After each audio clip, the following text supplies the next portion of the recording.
ꯃꯌꯥꯝꯕꯨ ꯆꯦꯅꯦꯜ ꯑꯁꯤꯒꯤ ꯃꯥꯏꯀꯩꯗꯒꯤ ꯇꯔꯥꯝꯅ ꯑꯣꯛꯆꯕꯒ ꯂꯣꯏꯅꯅ ꯏꯀꯣꯛꯅꯣꯅ ꯈꯨꯔꯨꯝꯖꯔꯤ꯫ ꯃꯌꯥꯝꯒꯤꯗꯃꯛꯇ ꯉꯁꯤꯁꯨ ꯅꯨꯡꯉꯥꯏꯔꯕ ꯐꯨꯡꯒꯥ ꯋꯥꯔꯤ ꯑꯃ ꯄꯨꯗꯨꯅ ꯂꯥꯛꯆꯔꯦ꯫ ꯋꯥꯔꯤ ꯑꯁꯤꯒꯤ ꯃꯃꯤꯡꯅ ꯌꯨꯝꯕꯨꯔꯦꯝꯕꯤ꯫ ꯋꯥꯔꯤ ꯑꯁꯤꯕꯨ ꯏꯕꯤꯔꯛꯄꯅ ꯑꯟꯖꯂꯤ W꯫ ꯍꯧꯖꯤꯛ ꯃꯌꯥꯝꯒꯤ ꯃꯐꯝꯗ ꯋꯥꯔꯤ ꯑꯁꯤ ꯈꯨꯗꯣꯜ ꯇꯝꯖꯔꯛꯂꯒꯦ, ꯃꯌꯥꯝ ꯄꯨꯟꯅ ꯇꯥꯃꯤꯟꯅꯔꯁꯤ꯫ ꯄꯥꯛꯄꯤ ꯊꯣꯡꯒꯥꯜꯗꯒꯤ ꯃꯌꯨꯝ ꯇꯝꯅ ꯄ꯭ꯔꯞ ꯆꯪꯂꯛꯏ꯫ ꯁꯨꯃꯥꯡ ꯃꯇꯣꯜꯗꯨ ꯍꯦꯛ ꯌꯧꯕꯒ ꯃꯃꯥꯏꯗꯨ ꯏꯃꯨꯡꯂꯣꯝꯗ ꯑꯣꯟꯁꯤꯟꯗꯨꯅ ꯃꯈꯣꯜꯗꯨ ꯍꯧꯅ ꯂꯥꯎꯏ꯫ "ꯍꯩ, ꯊꯣꯛꯂꯛꯎ! ꯅꯪ ꯃꯄꯥꯜꯁꯤꯗ ꯊꯨꯅ ꯊꯣꯛꯂꯛꯎ! ꯉꯁꯤꯗꯤꯅꯦ ꯆꯞ ꯆꯥꯕꯤ ꯋꯥ ꯑꯃ ꯉꯥꯡꯅꯁꯤ꯫ ꯌꯨꯝꯁꯤꯗ ꯂꯩꯕꯤꯔꯅꯨ ꯍꯥꯏꯕꯁꯨ ꯌꯥꯗꯦ꯫ ꯊꯨꯅ ꯊꯣꯛꯂꯛꯎ!" ꯄꯥꯛꯄꯤ ꯁꯥꯎꯔꯞꯅ ꯃꯥꯡꯒꯣꯜꯒꯤ ꯗꯥꯔꯤꯗ ꯐꯝꯊꯩ꯫ ꯃꯃꯥꯏꯗꯨ ꯑꯃꯨꯛ ꯏꯃꯨꯡꯂꯣꯝꯗ ꯑꯣꯟꯁꯤꯟꯗꯨꯅ ꯑꯃꯨꯛꯀꯁꯨ ꯃꯃꯧ ꯅꯨꯄꯤꯕꯨ ꯀꯧꯏ꯫ "ꯍꯩ, ꯁꯤꯔꯕ꯭ꯔꯅꯦꯍꯦ! ꯅꯪꯉꯣꯟꯗꯅꯤꯅ ꯑꯩꯅ ꯀꯧꯔꯤꯕꯁꯦ! ꯁꯠ ꯁꯠ ꯊꯣꯛꯂꯛꯎ!" ꯂꯥꯡꯂꯦꯟ ꯃꯄꯥꯜꯗ ꯃꯃꯥꯅ ꯀꯧꯔꯤꯕꯗꯨ ꯃꯍꯥꯛ ꯇꯥꯏ꯫ ꯏꯃꯨꯡꯗ ꯊꯕꯛ ꯑꯃ ꯇꯧꯔꯝꯕꯅꯤ꯫ ꯃꯄꯨꯛꯅꯤꯡꯗ ꯈꯜꯂꯤ, ꯏꯃꯥꯁꯤꯕꯨ ꯀꯩꯗꯧꯕ ꯌꯥꯎꯔꯕ ꯖꯥꯠꯅꯣ? ꯂꯥꯡꯂꯦꯟ ꯃꯄꯥꯜꯗ ꯊꯣꯛꯏ꯫ ꯍꯥꯏꯐꯦꯠ ꯊꯣꯛꯇꯨꯅ, "ꯏꯃꯥ, ꯅꯃꯧꯕꯨ ꯀꯧꯕꯤꯕꯕꯨ?" ꯃꯁꯤꯗ ꯄꯥꯛꯄꯤꯅ, "ꯏꯁ! ꯃꯈꯣꯜ ꯃꯋꯥ ꯀꯥꯏꯁꯤ ꯏꯃꯦꯡ ꯃꯦꯡꯁꯤꯟꯅꯔꯗꯅ ꯍꯩ ꯇꯥꯅꯤꯡꯗꯦꯅꯦ! ꯏꯕꯦꯝꯃ, ꯅꯪꯅ ꯑꯁꯨꯛ ꯌꯥꯝꯅ ꯅꯃꯥꯏ ꯏꯀꯥꯏꯕ ꯈꯪꯗ꯭ꯔꯤꯕ ꯑꯁꯤꯕꯨ ꯀꯔꯤꯒꯤꯅꯣ? ꯀꯌꯥꯔꯛ ꯁꯨꯔꯦ ꯑꯩꯅ ꯅꯪꯉꯣꯟꯗ ꯌꯨꯝꯁꯤꯗ ꯂꯩꯕꯤꯔꯅꯨ, ꯆꯠꯄꯤꯈ꯭ꯔꯣ ꯍꯥꯏꯅ ꯍꯥꯏꯔꯛꯂꯤꯕꯁꯦ? ꯏꯕꯦꯝꯃ, ꯏꯃꯥꯅꯦ ꯈꯨꯠ ꯂꯣꯟꯗꯨꯅ ꯍꯥꯏꯌꯨ ꯍꯥꯏꯔꯕꯁꯨ ꯍꯥꯏꯖꯔꯒꯦ, ꯌꯨꯝꯁꯦ ꯊꯥꯗꯣꯛꯇꯨꯅ ꯑꯃꯨꯛꯇ ꯊꯨꯅ ꯆꯠꯄꯤꯈ꯭ꯔꯣ!" ꯂꯥꯡꯂꯦꯟ ꯃꯃꯥꯅ ꯃꯐꯝꯗ ꯍꯥꯏꯅꯤꯡꯂꯤꯕ ꯋꯥꯐꯝꯁꯤ ꯀꯔꯤꯅꯣ ꯍꯥꯏꯕ ꯃꯍꯥꯛ ꯈꯪꯂꯤ꯫ ꯃꯍꯥꯛ ꯃꯐꯝꯁꯤꯗ ꯁꯥꯒꯩꯒꯤ ꯃꯧ ꯑꯃ ꯑꯣꯏꯅ ꯂꯥꯛꯈꯤꯕ ꯆꯍꯤ 5 ꯍꯦꯜꯂꯤ꯫ ꯑꯗꯨꯕꯨ ꯍꯧꯖꯤꯛ ꯐꯥꯎꯕ ꯃꯃꯤꯠꯇ ꯃꯆꯥ ꯑꯃ ꯎꯕꯒꯤ ꯑꯁꯥ ꯂꯩꯇ꯭ꯔꯤ꯫ ꯂꯥꯡꯂꯦꯟ ꯇꯞꯅ, "ꯏꯃꯥ, ꯅꯃꯧꯕꯨ ꯅꯨꯡꯁꯤꯕꯤꯌꯨ꯫ ꯅꯃꯧ ꯌꯨꯝꯁꯤ ꯊꯥꯗꯣꯛꯇꯨꯅ ꯆꯠꯄ ꯉꯝꯖꯔꯣꯏ." "ꯏ, ꯀꯔꯤꯒꯤ ꯉꯝꯂꯣꯏꯗꯣꯔꯤꯕ? ꯀꯔꯤꯒꯤ ꯑꯩꯅ ꯅꯪꯕꯨ ꯅꯨꯡꯁꯤꯗꯣꯏꯕ? ꯅꯪ ꯉꯁꯤꯕꯨ ꯀꯅꯥꯅꯣ? ꯏꯕꯦꯝꯃ, ꯃꯥꯏ ꯑꯃ ꯄꯥꯜꯂꯤꯕꯗꯣ ꯃꯀꯦ ꯁꯦꯝꯅꯕ ꯈꯛ ꯅꯠꯇꯦ, ꯁꯦ ꯏꯀꯥꯏꯕ ꯈꯪꯅꯕꯅꯤ, ꯈꯪꯂꯕ꯭ꯔꯥ? ꯂꯩ ꯑꯃ ꯑꯣꯏꯔꯒ ꯂꯥꯏꯗ ꯀꯠꯄ ꯌꯥꯗ꯭ꯔꯕꯗꯤ ꯀꯔꯤ ꯀꯥꯟꯅꯒꯅꯤ? ꯍꯥꯏꯔꯤꯕꯁꯤꯅꯤ, ꯅꯄꯥꯝꯗ ꯍꯟꯗꯨꯅ ꯂꯩꯈꯤꯕꯅꯅꯦ ꯅꯪꯗꯤ ꯑꯐꯕ ꯁꯣꯏꯗꯅ ꯑꯣꯏꯒꯅꯤ." "ꯏꯃꯥ, ꯑꯩꯁꯦ ꯁꯥꯒꯩ ꯑꯁꯤꯒꯤ ꯃꯧꯅꯤ꯫ ꯅꯨꯃꯤꯠꯇꯨꯗ ꯏꯃꯥꯅ ꯅꯆꯥꯕꯨ ꯀꯣꯟꯗꯨꯅ ꯌꯨꯝꯁꯤꯗ ꯄꯨꯁꯤꯟꯕꯤꯈꯤꯕ ꯅꯠꯇ꯭ꯔꯥ? ꯌꯨꯝꯁꯤꯒꯤ ꯂꯥꯏꯅꯤꯡꯊꯧꯕꯨ ꯈꯨꯔꯨꯝꯍꯟꯕꯤꯈꯤꯕ ꯅꯠꯇ꯭ꯔꯥ? ꯑꯩꯁꯦ ꯅꯨꯃꯤꯠꯇꯨꯗꯒꯤ ꯌꯨꯝꯁꯨꯒꯤ ꯌꯨꯝꯕꯨꯔꯦꯝꯕꯤ ꯍꯥꯏꯕꯗꯣ ꯑꯣꯏꯈ꯭ꯔꯕꯅꯤ." ꯋꯥꯉꯥꯡ ꯑꯁꯤꯗ ꯄꯥꯛꯄꯤ ꯐꯝꯂꯝꯕꯗꯨ ꯐꯨꯛ ꯍꯧꯒꯠꯂꯤ꯫ ꯃꯃꯥꯏꯗꯨ ꯑꯣꯟꯁꯤꯟꯗꯨꯅ, "ꯋꯥ ꯉꯥꯡꯕꯒ ꯌꯥꯝꯅ ꯍꯩꯔꯦꯅꯦ, ꯍꯥ? ꯌꯥꯝꯅ ꯍꯩꯔꯦꯕ! ꯑꯩꯅ ꯀꯣꯟꯗꯨꯅ ꯄꯨꯁꯤꯟꯕꯤꯈꯤꯒ ꯀꯥꯏꯗꯅ! ꯍꯣꯏ ꯏꯕꯦꯝꯃ, ꯁꯛ ꯐꯖꯕꯤ, ꯁꯦ ꯑꯩ ꯍꯥꯏꯒꯦ, ꯍꯣꯏ, ꯅꯨꯃꯤꯠꯇꯨꯗꯒꯤ ꯅꯪꯕꯨ ꯏꯃꯧꯅꯤ ꯍꯥꯏꯅ ꯑꯩ ꯈꯟꯈꯤ꯫ ꯑꯗꯨꯕꯨ ꯏꯕꯦꯝꯃ, ꯅꯪꯅ ꯌꯨꯝꯁꯤꯗ ꯂꯩꯔꯛꯂꯤꯕꯁꯦ ꯆꯍꯤ ꯀꯌꯥ ꯁꯨꯔꯦ? ꯅꯪꯅ ꯁꯥꯒꯩ ꯑꯁꯤꯒꯤ ꯃꯧꯅꯤ ꯍꯥꯏꯅ ꯆꯥꯎꯊꯣꯛꯆꯔꯤꯕ ꯑꯗꯨꯒꯤ ꯀꯔꯤ ꯈꯨꯗꯝ ꯂꯩꯔꯕꯒꯦ? ꯅꯆꯥ ꯄꯣꯛꯀꯅꯤ ꯍꯥꯏꯕꯁꯨ ꯈꯪꯗꯕ! ꯁꯥꯒꯩ ꯑꯁꯤ ꯅꯪꯅ ꯃꯨꯠꯍꯜꯂꯒꯦ ꯈꯜꯂꯤꯕ ꯅꯠꯇ꯭ꯔꯣ?" "ꯏꯃꯥ, ꯅꯃꯧ ꯑꯗꯨꯝꯅ ꯈꯟꯖꯈꯤꯕ ꯂꯩꯖꯗꯦ꯫ ꯑꯩꯒꯤ ꯃꯄꯣꯛꯁꯤꯅ ꯅꯣꯡꯗꯝ ꯊꯤꯔꯒ ꯀꯔꯤꯒꯤꯅꯣ ꯏꯃꯥꯅ ꯇꯥꯊꯤꯕꯤꯔꯤꯕ? ꯑꯩꯁꯤꯕꯨ ꯅꯃꯧꯅꯤ ꯍꯥꯏꯅ ꯂꯧꯁꯤꯟꯕꯤꯈꯤꯕꯗꯥꯏꯅꯦ?" "ꯍꯣ, ꯃꯗꯨꯅ ꯃꯇꯝ ꯑꯃꯒꯤ ꯋꯥ꯫ ꯍꯧꯖꯤꯛꯀ ꯃꯇꯝꯗꯨꯒ ꯃꯥꯟꯅꯔꯨꯕ ꯌꯥꯕ ꯅꯠꯇꯦ꯫ ꯁꯥꯒꯩ ꯑꯁꯤꯕꯨ ꯃꯨꯠꯅꯕ ꯁꯤꯜꯂꯛꯂꯒ ꯑꯩꯅ ꯇꯨꯃꯤꯟꯅ ꯂꯩꯊꯣꯛꯀꯗ꯭ꯔꯥ?" "ꯏꯃꯥ, ꯅꯃꯧꯁꯨ ꯃꯤꯅꯤ, ꯊꯃꯣꯏ ꯄꯥꯜꯂꯤ꯫ ꯑꯩꯁꯨ ꯏꯆꯥ ꯄꯥꯝꯃꯦ." "ꯄꯥꯝꯂꯕꯁꯨ ꯑꯣꯏꯔꯔꯣꯏꯌꯦ꯫ ꯑꯈꯨꯡꯕꯤ ꯍꯥꯏꯕꯗꯣ ꯑꯣꯏꯔꯕꯅꯤꯅꯦ ꯅꯪꯁꯦ꯫ ꯏꯕꯦꯝꯃ, ꯑꯋꯥꯊꯕꯤ ꯂꯥꯕꯗ ꯐꯅꯦꯛ ꯁꯦꯠꯆꯤꯜꯂꯒ ꯑꯃꯣꯝ ꯑꯣꯏꯕꯗꯤ ꯈꯛ ꯌꯥꯔꯣꯏ꯫ ꯃꯍꯩ ꯄꯥꯜꯂꯣꯏꯗꯕ ꯄꯥꯝꯕꯤꯕꯨ ꯏꯁꯤꯡ ꯆꯥꯏꯗꯨꯅ ꯆꯥꯎꯅꯕ ꯌꯣꯛꯄ ꯀꯔꯤꯁꯨ ꯀꯥꯟꯅꯔꯣꯏ꯫ ꯑꯩ ꯑꯣꯏꯔꯕꯗꯤꯅꯦ ꯅꯍꯥꯟꯅ ꯏꯄꯥꯝꯗ ꯆꯠꯇꯨꯅꯕꯨ ꯂꯩꯖꯈ꯭ꯔꯅꯤꯅꯦ." ꯃꯁꯤꯗ ꯂꯥꯡꯂꯦꯟꯅ ꯃꯉꯛ ꯍꯥꯏꯗꯨꯅ ꯈꯨꯝꯃꯤ, "ꯅꯨꯄꯤ ꯑꯃ ꯑꯣꯏꯅ ꯄꯣꯛꯂꯕꯁꯨ ꯁꯦꯡꯂꯕ ꯂꯥꯏꯁꯪꯗ ꯆꯪꯕ ꯌꯥꯗ꯭ꯔꯕꯤꯅꯦ ꯑꯩꯗꯤ꯫ ꯑꯗꯨꯕꯨ ꯏꯃꯥ, ꯅꯃꯧꯒꯤ ꯄꯨꯟꯁꯤꯕꯨ ꯅꯨꯡꯁꯤꯕꯤꯌꯨ꯫ ꯍꯜꯂꯛꯄꯤ ꯑꯣꯏꯗꯨꯅ ꯂꯩꯔꯨꯕꯗꯣ ꯅꯃꯧ ꯉꯝꯂꯣꯏ꯫ ꯏꯃꯥꯅ ꯅꯨꯡꯁꯤꯕꯤꯗ꯭ꯔꯕꯁꯨ, ꯏꯃꯥ, ꯅꯃꯧ ꯑꯩ ꯌꯨꯝꯁꯤꯒꯤ ꯃꯤꯅꯥꯏ ꯑꯣꯏꯅ ꯂꯩꯌꯨ ꯍꯥꯏꯔꯕꯁꯨ ꯂꯩꯖꯒꯦ." "ꯄꯥꯝꯗꯦ, ꯃꯤꯅꯥꯏꯒ ꯂꯩꯕꯤꯔꯅꯨ꯫ ꯑꯩꯕꯨ ꯍꯦꯟꯅ ꯏꯀꯥꯏꯕ ꯅꯪꯅꯕꯅꯤ꯫ ꯍꯩ, ꯍꯟꯗꯛ ꯑꯩꯅ ꯏꯆꯥ ꯅꯨꯄꯥꯒꯤ ꯂꯨꯍꯣꯡꯅꯕ ꯁꯤꯜꯂꯤꯕ ꯑꯁꯤꯒꯤ ꯃꯥꯡꯑꯣꯏꯅꯅ ꯅꯪ ꯌꯨꯝꯁꯤ ꯊꯥꯗꯣꯛꯇꯨꯅ ꯆꯠꯈꯤꯒꯗꯕꯅꯤ꯫ ꯃꯁꯤꯅ ꯅꯪꯒꯤ ꯑꯐꯕ ꯑꯣꯏꯒꯅꯤꯀꯣ." ꯑꯁꯨꯝꯅ ꯋꯥꯐꯝ ꯀꯌꯥ ꯑꯃ ꯍꯥꯏꯔꯝꯗꯨꯅ ꯄꯥꯛꯄꯤ ꯏꯃꯨꯡꯗ ꯆꯪꯈꯤ꯫ ꯂꯥꯡꯂꯦꯟ ꯂꯦꯞꯇꯨꯅ ꯂꯩꯍꯧꯏ꯫ ꯃꯤꯠꯂꯨ ꯑꯅꯤꯗꯒꯤ ꯄꯤꯔꯥꯡ ꯁꯤꯟꯊꯔꯛꯏ꯫ ꯃꯍꯥꯛ ꯍꯤꯛ ꯀꯞꯂꯛꯏ꯫ "ꯑꯩꯒꯤ ꯃꯄꯣꯛꯁꯤꯅ ꯑꯁꯨꯛ ꯌꯥꯝꯅ ꯅꯣꯡꯗꯝ ꯊꯤꯔꯤꯕ ꯑꯁꯤꯕꯨ ꯀꯔꯤꯒꯤꯅꯣ? ꯍꯦ ꯏꯁꯣꯔ, ꯑꯩꯁꯨ ꯏꯆꯥ ꯄꯥꯝꯃꯦ꯫ ꯀꯔꯤꯒꯤꯅꯣ ꯏꯐꯝꯗ ꯏꯆꯥ ꯄꯤꯕꯤꯗ꯭ꯔꯤꯕ? ꯅꯪꯒꯤ ꯅꯣꯡꯗꯝ ꯈꯣꯜ ꯑꯁꯤꯕꯨ ꯀꯔꯤꯅꯣ?" Namidang wairamni. Pakpi madi namit khudingi khu kamduna adumak leiri. Mai khoine ikai roi haine ikai drabadi karidi upai le. Yengu yengu. Phasana hiding sida yadrabani nanya. Mangak samasya paiduna inba mikop tungai ribani. Natte mani yum sida leibagi kari kanaribagi. Macha mo pokadawasu natte. Ahidine ko ai hairi pasine ai. Langlen chakumda changi. Jak mai thagat bahawi. Phamna mahak wakhal khalli. Ahibo yum se thadok na satkibana phadauribra. Icha poktaba sibo aiki iral oiratrani. Yade. Ayum se thadok na satkibi yade. Aine yum se de ihan hana khong thangjin ki banamit aduda. Aine khanki.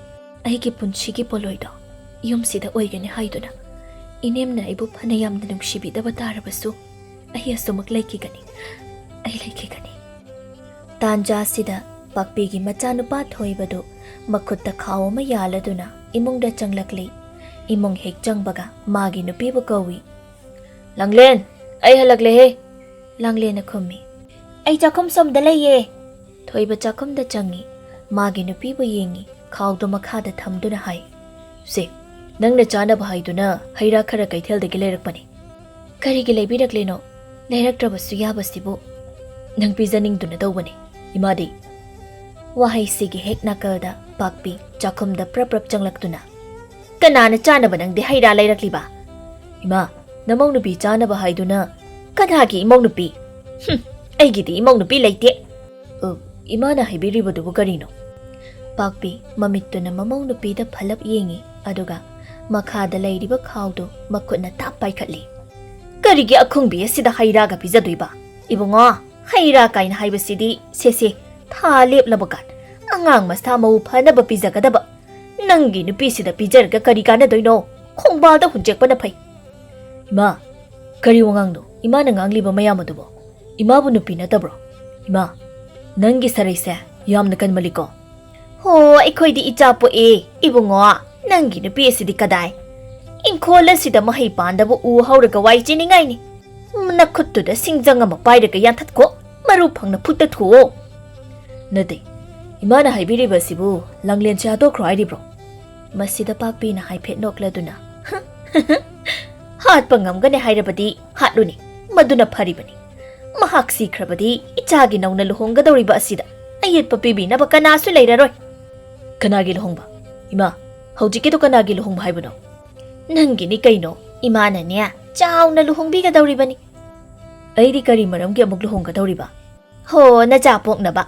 Isu ma phangnaba akhung bi se nakolaga nang adom leiba ya dawribra hayeng tungda sagai se kanana nga khawgani napa na pu pumbagi khongol pumba muthatle se hairibro ima ki wada taba ya banate ai lohong bangam jaroi ima gi phatrabo akhalda hana semtok na bohanabiyo o haujik tinang nama aingondagi karisu leitabi nupi se ni henalu na lawre natra lawre ima kai doge haibano Singna ba yaba na chana ta haibasa ima hojik phawba khangdri male phai ima na hairiba wasida nang hek yadraba nang nama aibo hatpagi papu bo ayu ko nang wahai se hairamduna Pakpi thokri thoibana haija hawi aiko ima gi wakhal se karino haiba ai khangdri nupi bu lawninge hairaga hekta luhong tuna lawba yaba pamde haiduna mapamde hekta chalhan ke ba yabra haiwani langle na tapna mapuroibada haijai imana sauri basa chummi Saupam thoi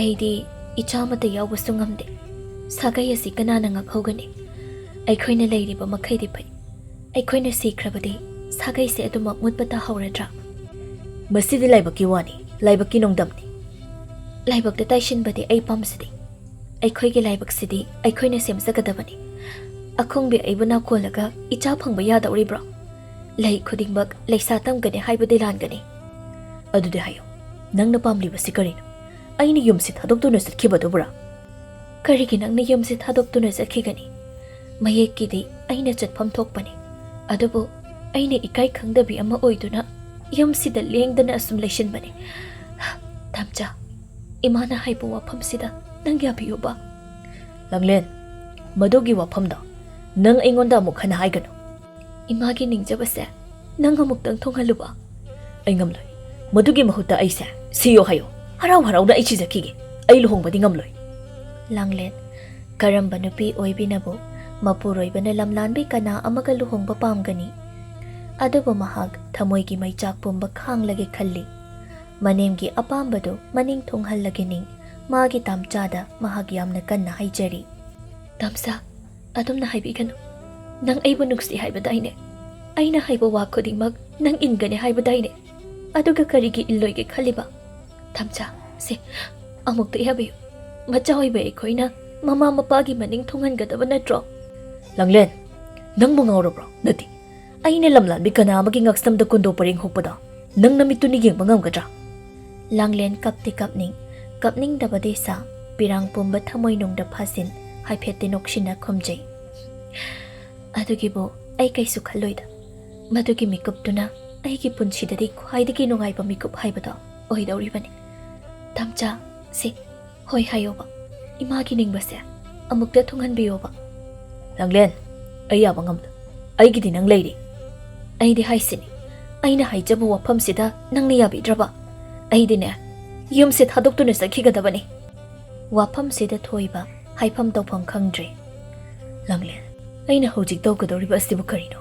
ꯑꯩ ꯂꯃꯨꯛꯅꯔꯤ꯫ ꯑꯩ ꯂꯩꯔꯤꯕꯁꯤꯗꯤ ꯑꯩꯁꯨ ꯌꯨꯝꯁꯤꯗ ꯂꯦꯡꯗꯅ ꯑꯗꯨꯝ ꯂꯩꯒꯦꯕ꯫ ꯇꯥꯝꯆꯥꯅꯁꯨ ꯏꯃꯥꯒꯤ ꯅꯤꯡꯕ ꯊꯨꯡꯅꯕ ꯂꯨꯍꯣꯡꯕꯤꯌꯣꯕ꯫ ꯌꯦꯡꯉꯨꯅꯦ, ꯑꯉꯥꯡ ꯅꯨꯄꯥ ꯃꯁꯛ ꯐꯖꯕ ꯑꯃ ꯄꯣꯛꯂꯦꯅ ꯈꯜꯂꯣꯅꯦ꯫ ꯃꯗꯨꯗ ꯏꯃꯥꯅ ꯀꯌꯥꯝ ꯍꯔꯥꯎꯖꯒꯅꯤ꯫ ꯏꯃꯥꯅ ꯍꯔꯥꯎꯕꯗꯣ ꯎꯗꯕ ꯀꯨꯏꯔꯦ꯫ ꯑꯃꯨꯛꯇ ꯌꯦꯡꯁꯦꯕ꯫ ꯂꯥꯡꯂꯦꯟ, ꯂꯥꯡꯂꯦꯟ ꯅꯨꯄꯤꯅꯤ, ꯂꯩꯅꯥꯗꯒꯤ ꯍꯦꯟꯅ ꯊꯣꯠꯂꯤ ꯍꯥꯏꯅꯔꯤꯕ ꯅꯨꯄꯤꯒꯤ ꯊꯃꯣꯏꯅꯤ꯫ ꯊꯣꯠꯂꯕ ꯃꯥꯒꯤ ꯊꯃꯣꯏꯃꯛꯅ ꯃꯥꯒꯤ ꯈ꯭ꯋꯥꯏꯗꯒꯤ ꯅꯨꯡꯁꯤꯖꯕ ꯃꯤꯁꯛꯇ ꯑꯁꯨꯝꯅ ꯍꯥꯏꯕ ꯉꯝꯂꯛꯂꯤꯕꯁꯤ ꯀꯔꯤꯒꯤꯅꯣ?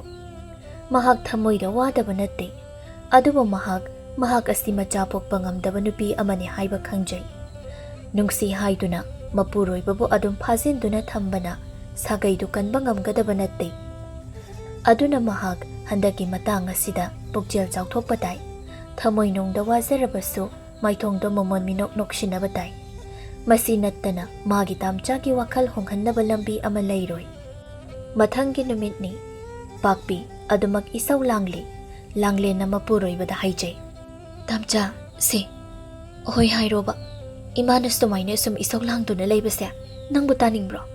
ꯏꯃꯥꯒꯤ ꯃꯅꯤꯡ ꯑꯃꯨꯛꯇ ꯊꯨꯡꯍꯟꯁꯦꯕ꯫ ꯑꯁꯨꯝꯅ ꯒꯤꯔꯤ ꯒꯤꯔꯤ ꯇꯛꯂꯕꯁꯤꯗ ꯊꯣꯏꯕ ꯃꯍꯥꯛꯀꯤ ꯊꯃꯣꯏꯗꯨ ꯈꯥꯡꯐꯝ ꯈꯪꯂꯛꯇ꯭ꯔꯦ꯫ ꯑꯁꯨꯝꯅ ꯍꯥꯏ꯫ ꯑꯗꯨꯗꯤ ꯍꯥꯏꯌꯣ, ꯅꯨꯃꯤꯠꯇꯨꯗꯒꯤ ꯍꯧꯅ ꯅꯪꯒꯤ ꯃꯤꯠꯂꯨ ꯑꯅꯤꯗꯒꯤ ꯄꯤꯔꯥꯡ ꯑꯃꯠꯇ ꯁꯤꯟꯊꯍꯜꯂꯣꯏ ꯍꯥꯏꯗꯨꯅ꯫ ꯂꯥꯡꯂꯦꯟ ꯅꯤꯡꯖꯔꯤꯕ ꯑꯗꯨꯇ ꯊꯨꯡꯂꯕꯗꯤ ꯈꯟ ꯋꯥꯁꯛꯏ꯫ ꯀꯩꯒꯤ ꯃꯤꯠꯀꯤ ꯄꯤ ꯁꯤꯟꯊꯗꯣꯏꯅꯣ?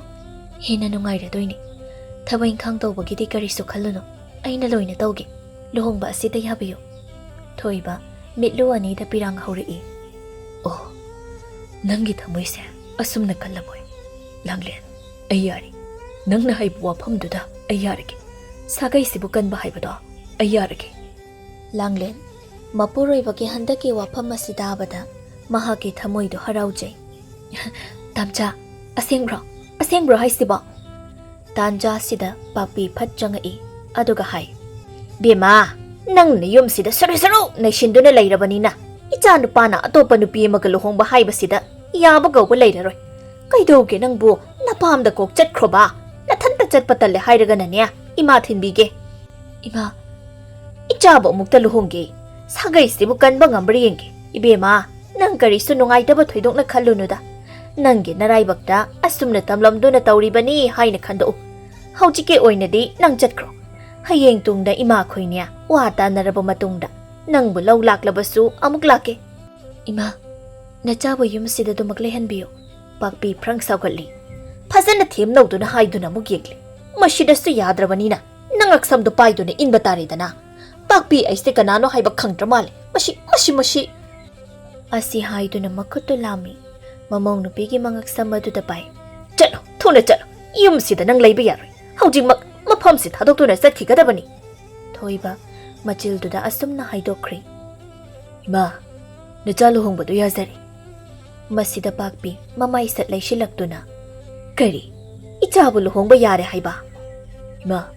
ꯏꯃꯥꯒꯤ ꯅꯤꯡꯕ ꯊꯨꯡꯅꯕ ꯏꯃꯥꯅ ꯍꯥꯏꯕ ꯂꯨꯍꯣꯡꯕꯗꯣ ꯅꯆꯥ ꯑꯩ ꯌꯥꯖꯔꯤ꯫ ꯑꯗꯨꯕꯨ ꯏꯃꯥ, ꯑꯩꯒꯤ ꯂꯥꯡꯂꯦꯟꯕꯨꯗꯤ ꯌꯨꯝꯁꯤꯗꯒꯤ ꯇꯥꯟꯊꯣꯛꯄꯤꯈꯤꯅꯨ꯫ ꯏꯕꯨꯡꯉꯣ, ꯃꯥ ꯂꯩꯕ ꯌꯥꯔꯣꯏꯅꯦ꯫ ꯏꯃꯥꯅ ꯁꯤꯜꯂꯤꯕ ꯂꯨꯍꯣꯡꯕꯁꯦ ꯂꯩꯁꯥꯕꯤ ꯇꯒꯠ ꯇꯒꯠ ꯇꯦꯛꯄꯤꯒꯅꯤ ꯃꯥ ꯂꯩꯔꯕꯗꯤ ꯀꯝꯗꯧꯒꯅꯤ ꯃꯁꯤꯗ ꯂꯥꯡꯂꯦꯟꯅ ꯏꯃꯥ ꯅꯆꯥꯕꯨ ꯌꯨꯝꯁꯤꯗ ꯂꯩꯍꯟꯕꯤꯌꯨ ꯌꯨꯝꯁꯤꯒꯤ ꯃꯤꯅꯥꯏ ꯑꯣꯏꯅ ꯅꯆꯥ ꯂꯩꯖꯒꯦ ꯃꯈꯣꯏ ꯄꯨꯝꯕꯗ ꯑꯩꯁꯦ ꯌꯨꯝꯁꯤꯒꯤ ꯃꯤꯅꯥꯏꯅ ꯍꯥꯏꯕꯤꯌꯨ ꯅꯆꯥꯒꯤ ꯊꯃꯣꯏꯗ ꯀꯔꯤꯁꯨ ꯅꯨꯡꯉꯥꯏꯇꯕ ꯂꯩꯖꯔꯣꯏ ꯑꯗꯨꯕꯨ ꯏꯃꯥ ꯌꯨꯝꯁꯤꯗꯒꯤ ꯑꯩꯕꯨꯗꯤ ꯇꯥꯟꯊꯣꯛꯄꯤꯒꯅꯨ ꯑꯁꯨꯝ ꯇꯧꯅ ꯄꯥꯛꯄꯤꯅ ꯁꯤꯟꯗꯨꯅ ꯃꯆꯥꯅꯨꯄꯥ ꯊꯣꯏꯕꯒ ꯊꯥꯕꯜꯂꯩꯒ ꯆꯥꯎꯅ ꯂꯨꯍꯣꯡꯂꯤ ꯂꯥꯡꯂꯦꯟ ꯃꯥꯒꯤ ꯀꯥꯗ ꯂꯩ ꯃꯍꯥꯛ ꯌꯥꯝꯅ ꯀꯞꯄꯤ ꯀꯞꯄ ꯅꯠꯇꯅ ꯎꯄꯥꯏ ꯂꯩꯇꯦ ꯑꯃꯨꯛ ꯃꯕꯨꯛꯅꯤꯡꯗ ꯈꯜꯂꯛꯏ ꯑꯩ ꯀꯞꯄ ꯌꯥꯗꯦ ꯃꯥꯅ ꯂꯝꯂꯥꯟꯕꯤ ꯀꯅꯥ ꯑꯃꯒꯤ ꯃꯉꯛꯁꯝꯗ ꯈꯨꯟꯗꯣ ꯍꯨꯛꯈꯤꯕ ꯅꯨꯃꯤꯠꯇꯨꯗꯒꯤ ꯑꯩꯒꯤ ꯃꯤꯠꯂꯨꯗꯒꯤ ꯄꯤꯔꯥꯡ ꯑꯃꯠꯇ ꯁꯤꯟꯊꯕ ꯌꯥꯔꯣꯏ ꯍꯥꯏꯅ ꯍꯥꯏꯈꯤꯕꯅꯤ ꯑꯩ ꯀꯞꯄ ꯌꯥꯗꯦ ꯑꯩꯗꯤ ꯌꯨꯝꯁꯤꯒꯤ ꯃꯤꯅꯥꯏꯅꯤ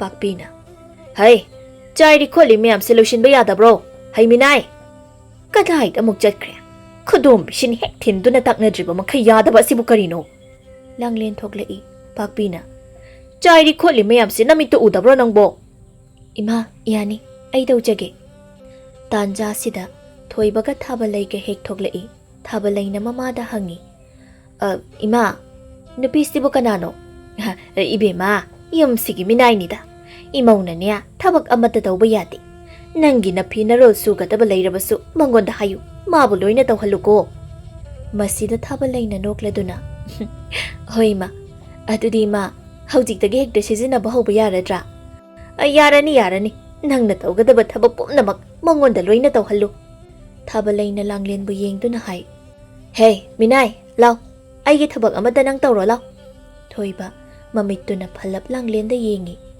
ꯋꯥꯗꯤ ꯑꯃꯠꯇ ꯍꯥꯏꯖꯕ ꯉꯝꯖꯗꯦ ꯂꯥꯡꯂꯦꯟ ꯃꯈꯣꯡ ꯊꯥꯡꯉꯤ ꯅꯥꯀꯜꯗ ꯂꯦꯞꯂꯤꯕ ꯃꯄꯨꯔꯣꯏꯕꯗ ꯍꯥꯏꯐꯦꯠꯇꯤ ꯃꯍꯥꯛ ꯌꯦꯡꯂꯝꯃꯤ ꯑꯁꯨꯝ ꯇꯧꯅ ꯅꯨꯃꯤꯠ ꯈꯔꯅꯤ ꯍꯧꯖꯤꯟꯈ꯭ꯔꯦ ꯅꯧꯅ ꯂꯥꯛꯂꯤꯕ ꯃꯧ ꯑꯁꯤ ꯃꯔꯤꯟ ꯌꯥꯝꯅ ꯇꯟꯕꯤ ꯅꯨꯄꯤꯅꯤ ꯌꯨꯝꯒꯤ ꯊꯕꯛ ꯑꯃꯠꯇ ꯃꯍꯥꯛꯅ ꯇꯧꯔꯝꯗꯦ ꯄꯨꯝꯅꯃꯛ ꯂꯥꯡꯂꯦꯟꯅ ꯂꯣꯏꯅ ꯇꯧꯔꯝꯃꯤ ꯑꯌꯨꯛꯅꯤ ꯂꯥꯡꯂꯦꯟ ꯁꯦꯡꯅ ꯏꯔꯨꯖꯊꯣꯛꯇꯨꯅ ꯀꯣꯔꯧꯍꯟꯕ ꯃꯍꯥꯛꯀꯤ ꯃꯐꯝꯗ ꯍꯩ ꯂꯩ ꯀꯠꯇꯨꯅ ꯈꯨꯔꯨꯝꯖꯩ ꯃꯗꯨꯕꯨ ꯊꯥꯕꯜꯂꯩꯅ ꯍꯦꯛ ꯎꯔꯝꯃꯤ ꯃꯄꯨꯛꯅꯤꯡꯗ ꯈꯜꯂꯤ ꯀꯩꯅꯣꯗ ꯌꯨꯝꯁꯤꯗ ꯃꯤꯅꯥꯏ ꯑꯣꯏꯅ ꯂꯩꯔꯒ ꯃꯥꯅ ꯂꯥꯏ ꯇꯤꯟꯒ ꯈꯨꯔꯨꯝꯂꯤꯕ ꯑꯁꯤꯅ ꯌꯨꯝ ꯀꯥꯏꯁꯦ ꯂꯣꯏꯅ ꯃꯥꯡꯊꯣꯛꯂꯒꯦ ꯍꯥꯏꯅ ꯈꯜꯂꯤꯕ ꯖꯥꯠꯂꯥ ꯅꯠꯇꯦ ꯑꯩꯈꯣꯏ ꯏꯃꯥꯗꯨꯕꯨ ꯀꯔꯤꯁꯨ ꯍꯥꯏꯗꯕ ꯖꯥꯠꯂꯥ ꯅꯣꯡꯃꯁꯨꯅꯤ ꯏꯪꯈꯣꯜꯒꯤ ꯃꯇꯣꯜꯗ ꯂꯩꯕ ꯂꯥꯏꯒꯤ ꯁꯪꯂꯦꯟ ꯑꯗꯨꯕꯨ ꯂꯥꯡꯂꯦꯟꯅ ꯋꯥꯏ ꯇꯩꯕꯗꯨ ꯊꯥꯕꯜꯂꯩꯅ ꯍꯦꯛ ꯎꯔꯝꯃꯤ ꯈꯜꯂꯤ ꯑꯃꯨꯛꯁꯨ ꯂꯥꯏ ꯇꯤꯟꯒꯤ ꯊꯕꯛ ꯄꯨꯝꯅꯃꯛ ꯃꯥꯅ ꯂꯣꯏꯅ ꯇꯧꯔꯤꯕꯁꯤꯕꯨ ꯀꯔꯤꯒꯤꯅꯣ ꯑꯩ ꯁꯨꯝ ꯆꯤꯡꯅꯔꯛꯂꯦꯗ ꯃꯅꯥꯛꯇ ꯍꯦꯛꯇ ꯆꯪꯁꯤꯜꯂꯒ ꯑꯩ ꯍꯪꯂꯒꯦ ꯊꯥꯕꯜꯂꯩ ꯆꯪꯁꯤꯜꯂꯤ ꯑꯗꯨꯒ ꯍꯥꯏ ꯍꯦꯃꯤꯅꯥꯏ ꯁꯤꯒꯨꯝꯕ ꯊꯕꯛꯁꯤ ꯅꯪꯉꯣꯟꯗ ꯀꯅꯥꯅ ꯇꯧ ꯍꯥꯏ ꯂꯥꯡꯂꯦꯟꯅ ꯇꯞꯅ ꯈꯨꯝꯖꯩ ꯑꯩꯅ ꯁꯨꯝ ꯇꯧꯕꯅꯤ ꯍꯥꯟꯅꯗꯩꯁꯨ ꯑꯩꯅ ꯁꯨꯝ ꯇꯧꯕ ꯍꯥꯟꯅꯗꯩ ꯇꯧꯕ ꯇꯥꯔꯕꯁꯨ ꯉꯁꯤꯗꯩꯗꯤ ꯇꯧꯕ ꯌꯥꯗꯦ ꯅꯪꯁꯨꯅꯦ ꯌꯨꯝꯁꯤꯒꯤ ꯂꯨꯈꯥꯛ ꯆꯒꯨꯝ ꯁꯦꯡꯗꯨꯅ ꯂꯩꯌꯨ ꯂꯥꯡꯂꯦꯟ ꯃꯔꯨ ꯂꯨꯛꯊꯗꯨꯅ ꯇꯨꯃꯤꯟꯅ ꯂꯩ ꯊꯥꯕꯜꯂꯩꯅ ꯑꯃꯨꯛ ꯋꯥ ꯃꯈꯥ ꯇꯥꯏ ꯅꯪꯕꯨ ꯀꯗꯥꯏꯗꯒꯤꯅꯣ ꯂꯩꯁꯥꯕꯤꯁꯨ ꯃꯥꯟꯗꯦ ꯃꯤꯒꯤ ꯃꯌꯨꯝꯁꯤꯗ ꯁꯨꯃꯥꯏꯅ ꯂꯩꯁꯤꯕꯨ ꯅꯃꯥꯏꯗꯨ ꯏꯀꯥꯏꯗꯕ꯭ꯔꯣ ꯏꯅꯥꯎ ꯑꯩꯒꯤꯅ ꯍꯥꯏꯕꯗ ꯀꯅꯥꯁꯨ ꯂꯩꯇ꯭ꯔꯦ ꯌꯨꯝꯁꯤꯗ ꯊꯕꯛ ꯁꯨꯗꯨꯅ ꯑꯩꯅ ꯂꯩꯔꯛꯄꯅꯤ ꯑꯁꯨꯝꯅ ꯂꯥꯡꯂꯦꯟ ꯃꯥꯒꯤ ꯑꯁꯦꯡꯕ ꯁꯛꯇꯝꯗꯨꯕꯨ ꯂꯣꯠꯂꯤ ꯅꯨꯃꯤꯠ ꯈꯔꯅꯤꯗꯤ ꯃꯍꯥꯛ ꯂꯣꯠꯂꯤ ꯅꯣꯡꯃ ꯅꯨꯃꯤꯗꯥꯡ ꯑꯃꯅꯤ ꯆꯥꯛꯈꯨꯝꯗ ꯃꯈꯣꯏ ꯆꯥꯛ ꯆꯥꯔꯤ ꯂꯥꯡꯂꯦꯟ ꯃꯥꯒꯤ ꯀꯥꯗ ꯆꯪꯗꯨꯅ ꯐꯃꯨꯡꯗꯨꯗ ꯉꯥꯏꯍꯥꯛ ꯄꯣꯊꯥꯔꯤ ꯃꯍꯥꯛ ꯀꯞꯄꯗꯤ ꯀꯞꯇꯦ ꯀꯞꯂꯔꯣꯏ ꯍꯥꯏꯅ ꯊꯃꯣꯏ ꯀꯟꯈ꯭ꯔꯕꯅꯤ ꯃꯍꯥꯛ ꯇꯥꯟꯖꯥꯁꯤꯗ ꯊꯣꯏꯕ ꯂꯥꯡꯂꯦꯟꯒꯤ ꯀꯥꯗ ꯐꯠ ꯆꯪꯉꯤ ꯂꯥꯡꯂꯦꯟꯅ ꯍꯤꯞꯇꯨꯅ ꯂꯩꯔꯤꯕꯗꯨ ꯃꯍꯥꯛ ꯎꯏ ꯊꯣꯏꯕꯅ ꯂꯥꯡꯂꯦꯟ ꯐꯨꯛ ꯍꯧꯒꯠꯂꯛꯏ ꯃꯄꯨꯔꯣꯏꯕꯅ ꯆꯪꯂꯛꯄꯗꯨꯗ ꯀꯩꯅꯣ ꯇꯝꯆꯥ ꯑꯩꯒꯤ ꯀꯥꯁꯤꯗ ꯆꯪꯕꯤꯔꯛꯂꯤꯕ ꯑꯁꯤꯕꯣ ꯊꯣꯛꯄꯤꯈ꯭ꯔꯣ ꯏꯅꯥꯎꯅ ꯎꯔꯒ ꯁꯣꯏꯗꯅ ꯋꯥ ꯊꯣꯛꯄ ꯇꯥꯔꯤ ꯂꯥꯡꯂꯦꯟ ꯅꯪ ꯆꯥꯛ ꯆꯥꯗ꯭ꯔꯤꯕꯗꯤ ꯀꯩꯗꯧꯔꯦ ꯑꯩ ꯀꯣꯟꯅ ꯆꯥꯒꯦ ꯍꯥꯏꯗꯨꯅ ꯅꯪ ꯉꯁꯥꯏ ꯑꯌꯨꯛꯁꯨ ꯆꯥꯛ ꯆꯥꯗꯦ ꯍꯥꯏꯕ ꯑꯩ ꯈꯪꯉꯤ ꯅꯨꯃꯤꯗꯥꯡ ꯈꯨꯗꯤꯡꯒꯤ ꯆꯔꯥ ꯍꯦꯜꯂꯦ ꯍꯥꯏꯕꯁꯨ ꯑꯩ ꯈꯪꯉꯤ ꯇꯝꯆꯥ ꯑꯩ ꯑꯗꯨꯝ ꯆꯥꯏꯌꯦ ꯂꯥꯡꯂꯦꯟ ꯅꯪ ꯑꯩꯉꯣꯟꯗ ꯋꯥ ꯃꯤꯅꯝꯒꯅꯨ ꯊꯣꯛꯄꯤꯔꯣ ꯏꯅꯥꯎꯅ ꯎꯔꯒ ꯋꯥꯈꯜ ꯂꯥꯟꯅ ꯈꯟꯈꯤꯅꯤ ꯑꯗꯨꯕꯨ ꯊꯣꯏꯕꯅ ꯑꯁꯨꯝꯅ ꯍꯥꯏꯔꯤ ꯑꯗꯨꯕꯨ ꯍꯥꯏꯈꯤꯕꯗꯥꯏꯅꯦ ꯅꯪꯒꯤ ꯑꯣꯏꯅꯗꯤ ꯅꯨꯡꯉꯥꯏꯒꯅꯤ ꯍꯥꯏꯅ ꯑꯗꯨꯒ ꯀꯔꯤꯒꯤ ꯅꯪꯒꯤ ꯃꯥꯏꯊꯣꯡꯅ ꯃꯛꯁꯤꯜꯂꯤ ꯆꯔꯥ ꯀꯌꯥ ꯍꯦꯜꯂꯤ ꯀꯔꯤꯒꯤ ꯀꯞꯂꯤ ꯑꯩꯗꯤ ꯀꯞꯇꯦ ꯑꯩ ꯀꯩꯁꯨ ꯇꯧꯗꯤꯌꯦ ꯅꯪꯅ ꯀꯞꯇꯦ ꯍꯥꯏꯔꯒ ꯑꯩꯒꯤ ꯊꯃꯣꯏꯅ ꯊꯥꯖꯅꯤ ꯈꯟꯕ꯭ꯔꯥ ꯑꯗꯨꯃꯗ ꯑꯩ ꯈꯪꯗꯦ ꯁꯤ ꯊꯣꯛꯄꯤꯔꯣ ꯂꯥꯡꯂꯦꯟ ꯁꯦꯕ ꯑꯩꯅ ꯍꯥꯏꯕꯁꯤ ꯈꯔ ꯌꯥꯕꯤꯌꯣ ꯊꯣꯏꯕ ꯂꯦꯞꯂꯤ ꯃꯗꯨꯗ ꯂꯥꯡꯂꯦꯟꯅ ꯊꯣꯛꯈꯤꯅꯕ ꯍꯥꯏꯗꯨꯅ ꯃꯄꯨꯔꯣꯏꯕꯕꯨ ꯃꯈꯨꯠꯅ ꯊꯣꯡꯖꯤꯜ ꯇꯝꯅ ꯏꯜꯂꯤ Matang adu chana thabalai chakhumdagi thoklai. Mapuroibana langlengi kadagi thoklakpadu ubada mahak khangsaw sawi. Kaino damcha tawbirisibo. Sak chaning de haina hogatkribadudi nangdi ka manungsida. Thoiba karisu khumba ngamde. Thabalaina mapuroibagi matungda lepliba langlenbu yengduna. Hey, minay nubi. Nangna tawsi kaino. Minay nangna aigi ipuroibabu lona nangi kada kaushinba. Kaya tangamliba nupi ni yengune masi. Asi haiduna makut khubak langlengi mamaida set thai. Pakpi thuna changlei. Kaidonariya. Kaidonari ima wibema.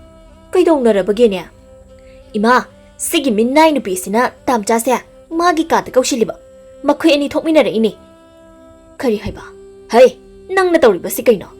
Minay nang nasu yum sigi mapu oina bu hotna basaba. Asi haiduna mana amok langlen da purami. Langlen mathamoy du khang bangam laktre. Puo, ay ba puo. Nakut pina ay ba puo. Thabalay na sauna. Ima, masigi nupi siya. Yum siya lehen bayaroy. Hawjig mag yum sidagi tantok pikikadabani. Mashi. Ay na sum thambiraga. Kayam na helabanin tantoki batabani. Ima wibe ma, makuto bayo. Tingtokisi. Thabalay na langlen gi makut pay kitawi. Masida langlen na. Nakoy na karina tiklay ito na. Ay bu yum sidagi tantok ka daw riba. Nakoy ka na amata na. Ay bu yum sidagi tantok pangamloy.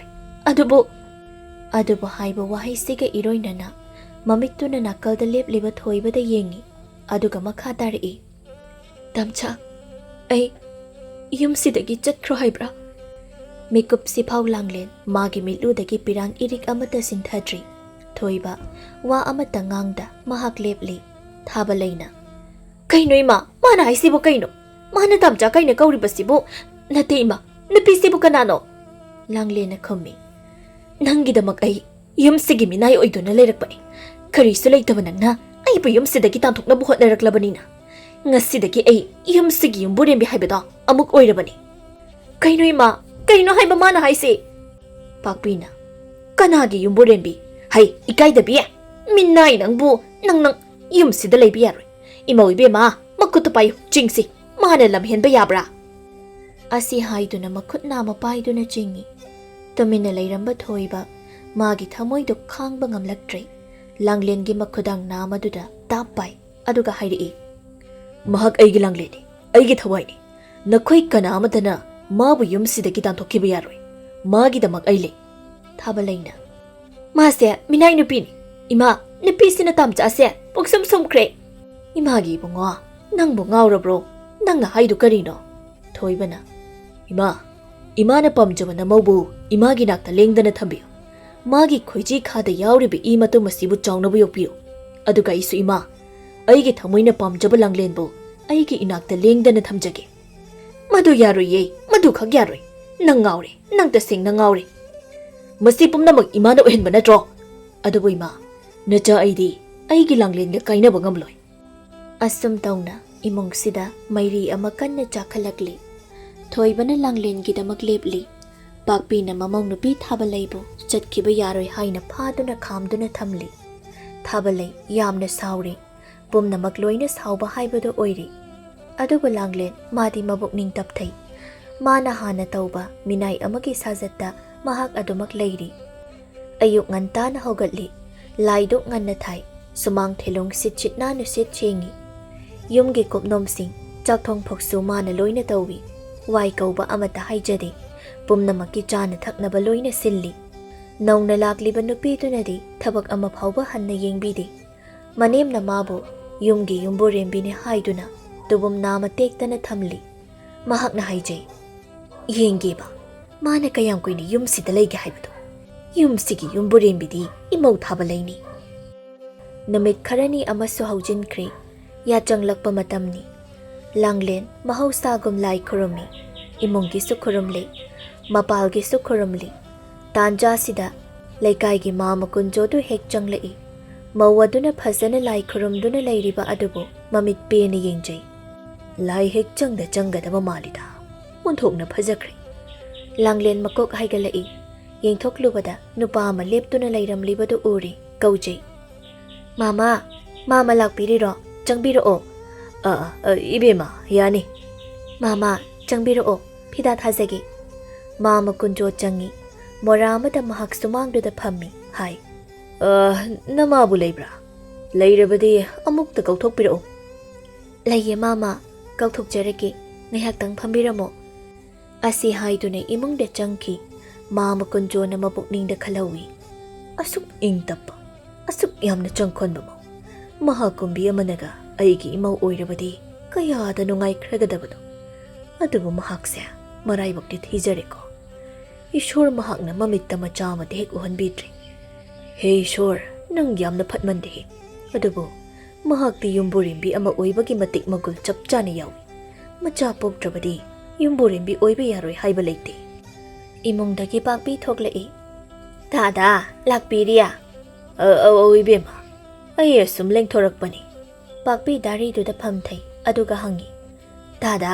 ꯀꯔꯤ ꯊꯕꯛ ꯂꯩꯔꯕꯒꯦꯅꯦ ꯊꯣꯏꯅ ꯊꯕꯛ ꯂꯩꯕꯒꯤ ꯅꯠꯇꯦꯗ ꯑꯩꯅ ꯁꯨꯝ ꯋꯥ ꯈꯔ ꯇꯝꯅꯤꯡꯕ ꯍꯥꯏꯕꯤꯌꯨ ꯌꯥꯅꯤ ꯗꯥꯗꯥ ꯁꯨꯝꯗꯧꯕꯅꯤꯅꯦ ꯄꯥꯛꯄꯤ ꯂꯩꯀꯥꯏꯒꯤ ꯃꯤꯑꯣꯏꯁꯤꯡ ꯑꯁꯤꯅ ꯅꯪꯒꯤ ꯅꯃꯧ ꯑꯍꯜ ꯂꯥꯡꯂꯦꯟꯁꯩ ꯐꯩ ꯐꯩ ꯍꯥꯏꯅ ꯌꯥꯝꯅ ꯍꯥꯏꯅꯔꯤꯅꯦ ꯑꯩꯅ ꯍꯥꯏꯔꯤꯁꯦ ꯅꯃꯧ ꯑꯇꯣꯟꯕꯤꯕꯨ ꯐꯠꯇꯦ ꯍꯥꯏꯕ ꯅꯠꯇꯦꯀꯣ ꯃꯈꯣꯏꯅ ꯍꯥꯏꯅꯕꯗ ꯂꯟꯖꯪꯒꯗꯕ ꯃꯥꯜꯂꯤ ꯃꯋꯥ ꯃꯄꯨꯔꯣꯏꯕꯒꯤ ꯁꯦꯕꯥ ꯐꯖꯅ ꯇꯧ ꯂꯥꯏ ꯇꯤꯟ ꯈꯨꯔꯨꯝꯕ ꯌꯥꯝꯅ ꯀꯜꯂꯤ ꯀꯥꯏꯅ ꯍꯥꯏꯅꯦ ꯄꯥꯛꯄꯤ ꯀꯨꯟꯖꯣꯅ ꯍꯥꯏꯔꯤꯕ ꯋꯥꯐꯝꯁꯤ ꯇꯁꯦꯡꯅ ꯇꯥꯅꯤꯡꯂꯝꯗꯦ ꯃꯄꯨꯛꯅꯤꯡꯗ ꯈꯜꯂꯤ ꯑꯁꯤꯒꯤꯗꯃꯛ ꯑꯣꯏꯔꯦ ꯃꯥꯅ ꯊꯑꯣꯏꯅ ꯂꯥꯛꯂꯤꯕꯁꯦ ꯑꯣꯟꯊꯣꯛꯅ ꯇꯥꯖꯅꯤꯡꯈꯤꯗ꯭ꯔꯦꯗ ꯑꯩꯗꯤ ꯃꯥꯃ ꯀꯨꯟꯖꯣꯅ ꯀꯩꯅꯣ ꯋꯥ ꯃꯈꯥ ꯃꯌꯥꯝ ꯑꯃ ꯇꯥꯔꯤ ꯇꯥꯟꯖꯥꯗꯨꯗ ꯂꯥꯡꯂꯦꯟꯅ ꯆꯥ ꯄꯨꯊꯣꯔꯛꯇꯨꯅ ꯊꯣꯛꯂꯛꯏ ꯃꯥꯃꯥ ꯆꯥ ꯄꯥꯏꯁꯦ ꯀꯗꯥꯏ ꯑꯁꯤ ꯍꯥꯏꯗꯨꯅ ꯂꯧꯏ ꯏꯃꯥꯒꯤꯅ ꯁꯤꯗ ꯂꯩꯔꯦ ꯆꯥꯗꯨ ꯊꯝꯂꯝꯗꯨꯅ ꯃꯍꯥꯛ ꯏꯃꯨꯡꯗ ꯆꯪꯈꯤ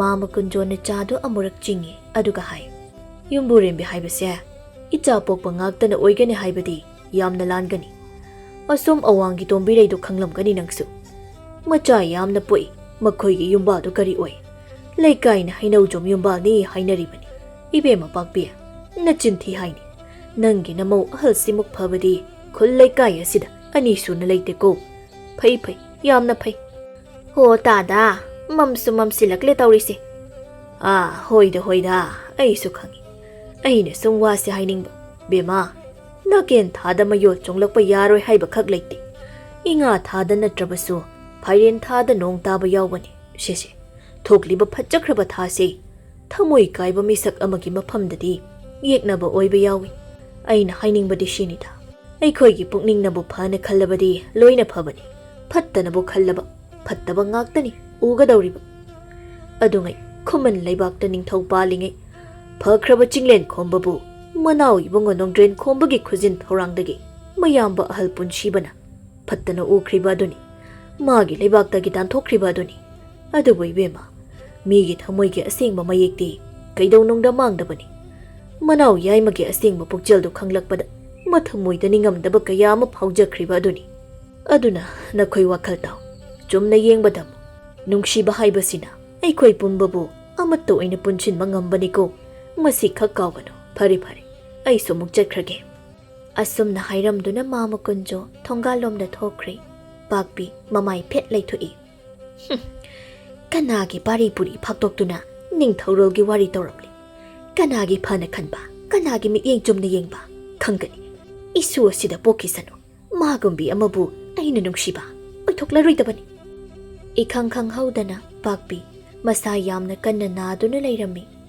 ꯃꯍꯥꯛꯅ ꯂꯨꯅ ꯇꯧꯖꯕꯤ ꯃꯃꯧ ꯅꯨꯄꯤ ꯊꯥꯕ ꯂꯩꯅ ꯃꯃꯥꯕꯨ ꯍꯟꯅ ꯌꯦꯡꯂꯝꯗꯦ ꯑꯩꯁꯨ ꯏꯁꯥꯁꯦ ꯋꯥꯏ ꯁꯪꯗ꯭ꯔꯤꯕꯅꯤ ꯃꯥꯒꯤ ꯁꯦꯕꯥꯒ ꯑꯃꯨꯛ ꯇꯧꯕ ꯀꯥꯏꯗꯤ ꯑꯩ ꯉꯝꯖꯔꯔꯣꯏ ꯌꯦꯡꯉꯨꯅꯤ ꯃꯈꯣꯏ ꯃꯃꯥ ꯃꯆꯥ ꯑꯅꯤ ꯆꯪꯗꯨꯅ ꯑꯩꯉꯣꯟꯗ ꯃꯤꯅꯝꯂꯝꯕ ꯑꯩꯕꯨ ꯂꯨꯍꯣꯡꯕ ꯑꯗꯨꯒ ꯑꯩꯅ ꯑꯇꯣꯝꯕꯤ ꯑꯣꯏꯔꯝꯕ ꯁꯥꯒꯩ ꯑꯁꯤꯒꯤ ꯏ ꯈꯛꯇ ꯄꯥꯝꯕꯒꯤ ꯋꯥꯅꯦꯕ ꯅꯈꯣꯏꯅ ꯄꯥꯝꯂꯤꯕ ꯁꯥꯒꯩꯁꯤꯒꯤ ꯏꯁꯦ ꯑꯩꯅ ꯁꯣꯏꯗꯅ ꯄꯤꯒꯅꯤ ꯑꯉꯥꯡ ꯑꯁꯤꯕꯨ ꯍꯦꯛ ꯄꯣꯛꯄꯒ ꯑꯩ ꯏꯄꯥꯝꯗ ꯆꯠꯇꯨꯅ ꯂꯩꯔꯨꯒꯅꯤ ꯃꯤꯅꯥꯏ ꯅꯨꯄꯤ ꯑꯁꯤꯒ ꯄꯨꯟꯅ ꯂꯩꯃꯤꯟꯅꯕ ꯑꯩ ꯉꯝꯂꯣꯏꯌꯦ ꯊꯣꯏꯕ ꯑꯌꯨꯛ ꯉꯟꯇꯥꯅ ꯊꯕꯛ ꯁꯨꯕ ꯆꯠꯈꯤ ꯅꯨꯃꯤꯗꯥꯡ ꯃꯝꯁꯤꯜꯂꯛꯄ ꯃꯇꯝꯗ ꯃꯌꯨꯝꯗ ꯍꯜꯂꯛꯏ ꯄꯨꯝꯅꯃꯛ ꯂꯥꯡꯂꯦꯟꯅ ꯉꯝꯅꯕ ꯍꯣꯠꯅꯩ ꯂꯥꯡꯂꯦꯟꯒꯤ ꯑꯣꯏꯅꯗꯤ ꯃꯄꯣꯛ ꯑꯗꯨꯃꯒꯤ ꯃꯃꯤꯠꯇ ꯃꯆꯥ ꯑꯃ ꯐꯥꯎꯕ ꯎꯕ ꯐꯪꯒꯅꯤ ꯅꯤꯡꯗ꯭ꯔꯤ ꯂꯥꯏꯐꯝ ꯀꯌꯥ ꯆꯠꯇꯨꯅ ꯂꯥꯏ ꯀꯌꯥꯗꯤ ꯈꯨꯔꯨꯝꯖꯔꯕꯅꯤ ꯑꯗꯨꯕꯨ ꯑꯔꯦꯝꯕ ꯑꯗꯨꯃꯛ ꯇꯥꯈ꯭ꯔꯤ ꯂꯥꯡꯂꯦꯟꯅ ꯍꯥꯏꯖꯩ ꯏꯃꯥꯁꯨ ꯅꯥꯗꯨꯅ ꯂꯩꯔꯤ ꯏꯅꯥꯎꯁꯤꯁꯨ ꯃꯁꯥ ꯋꯥꯏ ꯁꯪꯗꯦ ꯍꯥꯏꯗꯨꯅ ꯐꯃꯨꯡꯗꯨꯗ ꯂꯩꯈ꯭ꯔꯦ ꯑꯗꯨꯕꯨ ꯑꯩ ꯅꯈꯣꯏꯒꯤ ꯍꯣꯠꯅꯕꯗ ꯋꯥꯕ ꯀꯔꯤꯁꯨ ꯂꯩꯇꯦ ꯑꯩꯅ ꯍꯤꯡꯂꯤꯕꯁꯦ ꯅꯈꯣꯏꯒꯤꯗꯃꯛꯇꯅꯤ ꯑꯩꯒꯤꯗꯤ ꯏꯅꯥꯎꯁꯤꯅ ꯃꯆꯥ ꯑꯃ ꯇꯦꯛꯇ ꯀꯥꯏꯗꯅ ꯄꯣꯛꯄ ꯑꯁꯤꯇꯅꯤ ꯑꯩ ꯍꯣꯠꯅꯒꯦ ꯉꯝꯅꯕ ꯍꯣꯠꯅꯒꯦ ꯃꯍꯥꯛ ꯆꯥꯛ ꯂꯣꯏꯁꯤꯜꯂꯛꯏ ꯑꯗꯨꯕꯨ ꯃꯄꯨꯔꯣꯏꯕꯗꯤ ꯃꯇꯝꯗꯨ ꯐꯥꯎꯕ ꯃꯌꯨꯝꯗ ꯍꯜꯂꯛꯂꯝꯗꯦ ꯃꯥꯕꯨ ꯀꯔꯤ ꯇꯧꯕ ꯌꯥꯎꯔꯕ ꯖꯥꯠꯅꯣ ꯍꯧꯖꯤꯛ ꯐꯥꯎꯕ ꯍꯜꯂꯛꯇꯦꯅꯦ ꯉꯥꯏꯍꯥꯛ ꯉꯥꯏ ꯑꯗꯨꯕꯨ ꯍꯜꯂꯛꯇꯦ ꯃꯍꯥꯛꯀꯤ ꯃꯄꯨꯛꯅꯤꯡ ꯑꯗꯨꯗꯤ ꯌꯥꯝꯅ ꯂꯥꯡꯇꯛꯅꯔꯤ ꯃꯃꯥꯒ ꯃꯅꯥꯎꯒ ꯆꯥꯛ ꯍꯥꯟꯅ ꯄꯤꯖꯔꯒꯦ ꯈꯟꯗꯨꯅ ꯆꯥꯛ ꯊꯤꯕꯤꯔꯦ ꯃꯅꯥꯎꯒꯤ ꯀꯥꯗ ꯆꯪꯗꯨꯅ ꯏꯅꯥꯎ ꯆꯥꯛ ꯂꯣꯏꯔꯕꯅꯦ ꯆꯥꯊꯣꯛꯂꯨꯔꯣ ꯑꯩꯅ ꯏꯃꯥꯒꯤ ꯏꯟꯕꯤꯔꯨꯔꯒꯦ ꯃꯃꯥꯒꯤ ꯀꯥꯗ ꯆꯥꯛ ꯌꯥꯎꯕ ꯄꯨꯈꯝꯗꯨ ꯄꯥꯏꯗꯨꯅ ꯆꯪꯂꯛꯏ ꯏꯃꯥ ꯆꯥꯛ ꯈꯔ ꯆꯥꯁꯤ ꯁꯦ ꯇꯞꯅ ꯍꯧꯒꯠꯁꯤ ꯂꯥꯡꯂꯦꯟꯅ ꯃꯈꯨꯠ ꯁꯝꯗꯨꯅ ꯃꯃꯥꯕꯨ ꯍꯧꯒꯠꯄꯤ ꯑꯗꯨꯒ ꯆꯥꯛ ꯏꯜꯂꯤ ꯄꯥꯛꯄꯤ ꯁꯤꯕꯗꯤ ꯌꯥꯗꯕꯅ ꯆꯥꯛ ꯆꯥꯕ ꯇꯥꯏ ꯏꯃꯥ ꯈꯔ ꯌꯥꯝꯅ ꯆꯥꯁꯤꯀꯣ ꯉꯁꯤꯗꯤ ꯏꯃꯥꯅ ꯁꯨꯃꯥꯏꯅ ꯅꯥꯗꯨꯅ ꯂꯩꯕꯁꯦ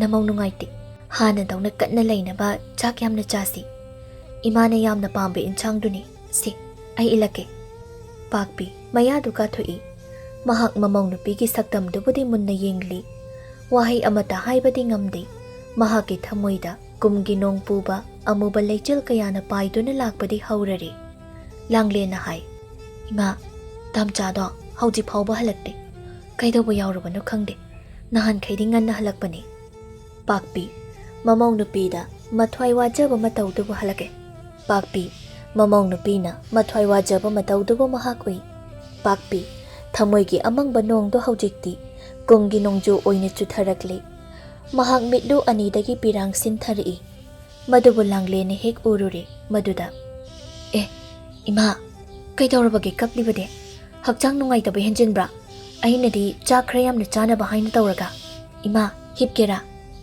ꯃꯃꯥꯒꯤ ꯃꯇꯧꯗꯨꯗ ꯂꯥꯡꯂꯦꯟ ꯄꯥꯈꯠꯆꯩ ꯇꯥꯟꯖꯥꯁꯤꯗ ꯆꯥꯛꯈꯨꯝꯗꯒꯤ ꯊꯥꯕꯂꯩꯅ ꯂꯥꯎꯔꯛꯏ ꯍꯣ ꯆꯥꯛ ꯑꯣꯛꯇ꯭ꯔꯤ ꯑꯩ ꯆꯥꯛ ꯊꯨꯅ ꯍꯥꯞꯄꯨ ꯂꯥꯎ ꯂꯥꯡꯂꯦꯟꯅ ꯃꯃꯥꯗ ꯏꯃꯥ ꯏꯅꯥꯎꯁꯦ ꯆꯥꯛ ꯑꯣꯛꯇ꯭ꯔ ꯃꯥꯜꯂꯦ ꯑꯩ ꯑꯃꯨꯛꯇ ꯍꯥꯞꯄꯤꯔꯨꯒꯦ ꯂꯥꯡꯂꯦꯟ ꯊꯨꯅ ꯊꯣꯛꯈꯤ ꯄꯥꯛꯄꯤꯅ ꯃꯊꯟꯇ ꯍꯥꯏꯖꯍꯧꯏ ꯑꯣ ꯑꯩꯅ ꯃꯇꯝ ꯀꯨꯏꯅ ꯃꯤꯔꯥꯏꯕꯤꯔꯨꯔꯕ ꯑꯩꯒꯤ ꯏꯃꯧꯁꯤꯅ ꯌꯨꯝꯁꯤꯒꯤꯗꯃꯛꯇ ꯀꯌꯥꯗ ꯋꯥꯖꯔꯤꯕꯅꯣ ꯑꯩꯅ ꯂꯨꯅ ꯆꯥꯅ ꯇꯧꯖꯔꯤꯕ ꯏꯃꯧ ꯑꯁꯤꯅꯗꯤ ꯃꯃꯥ ꯑꯩꯅ ꯅꯥꯔꯤꯕ ꯑꯁꯤꯗ ꯀꯔꯤꯁꯨ ꯃꯇꯦꯡ ꯇꯧꯗꯦ ꯑꯗꯨꯒ ꯃꯥꯅꯗꯤ ꯑꯩꯇ ꯅꯠꯇꯅ ꯄꯨꯝꯅꯃꯛꯀꯤ ꯍꯣꯠꯅꯔꯤꯕ ꯑꯩꯅ ꯇꯧꯔꯨꯔꯕꯁꯤꯡ ꯑꯁꯤꯕꯨ ꯆꯨꯝꯂꯤꯕ꯭ꯔꯥ ꯑꯩꯕꯨ ꯊꯃꯣꯏ ꯄꯥꯟꯕ ꯃꯤ ꯑꯃ ꯑꯣꯏꯔꯤꯕ꯭ꯔꯥ ꯊꯥꯕꯂꯩꯅ ꯑꯩꯕꯨ ꯆꯥꯛ ꯌꯥꯝꯅ ꯄꯤꯖꯅꯤꯡꯗꯕꯒꯤ ꯋꯥꯔꯣ ꯏꯆꯦꯅ ꯈꯜꯂꯤꯕ ꯋꯥꯈꯜꯗꯣ ꯑꯩꯁꯨ ꯂꯣꯏꯅ ꯈꯪꯕꯖꯥꯠꯅꯤ ꯑꯩꯒꯤ ꯏꯆꯥꯁꯤꯕꯨ ꯆꯥꯎꯗꯅꯕ ꯍꯥꯏꯗꯨꯅ ꯆꯥꯛ ꯈꯖꯤꯛ ꯈꯖꯤꯛ ꯄꯤꯖꯅꯕ ꯍꯣꯠꯅꯔꯤꯗꯣ ꯈꯛꯇꯧꯒꯅꯨ ꯏꯅꯥꯎ ꯏꯆꯦꯅ ꯊꯤꯔꯝꯕ ꯆꯥꯛꯇꯣ ꯐꯅꯗꯤ ꯌꯥꯝ ꯍꯧꯕꯅꯤ